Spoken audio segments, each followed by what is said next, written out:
Hello, my name is Paul Guajardo, and welcome to my presentation on Richard Rodriguez. Now, some of you might be wondering, who is Richard Rodriguez and why does he matter? Well, as an English and history major, and also someone who's minoring in Latin American studies, I became really interested in Mexican American literature and the history of that. So Rodriguez presents us with an interesting point of view because he's both an insider and an outsider. And what do I mean by that? Well, Rodriguez was born in California in 1944. Both of his parents were immigrants, and so he has an inside view on the Latino community and the Chicano X movement.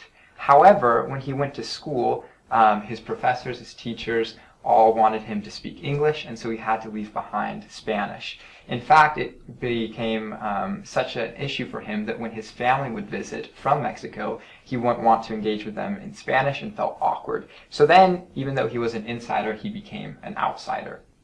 Now, how is he an insider and an outsider in academia? Well, Rodriguez went on to study at Stanford University as well as Columbia, the Warburg Institute in London, and finally at Berkeley.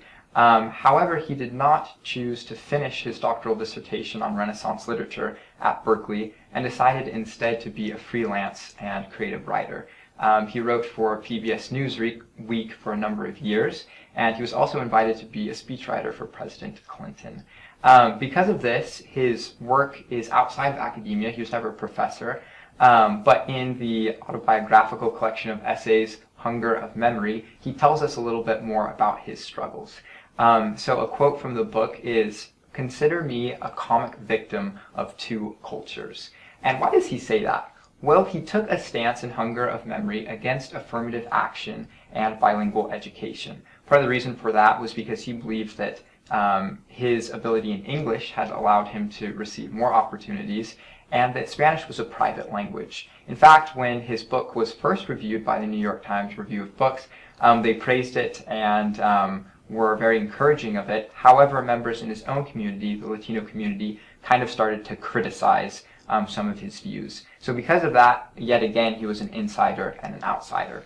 I think that it's important to study voices like Rodriguez and other Mexican American writers who might not fall neatly into specific categories, because when we come to think of communities and movements, we're all individuals, right? And so it's important to allow people to have their own voice and to listen to those maybe divergent views. In the end, Rodriguez said that he was considered the Tom Brown or the Brown Uncle Tom, but I think we can do better and appreciate for everyone and their unique voice.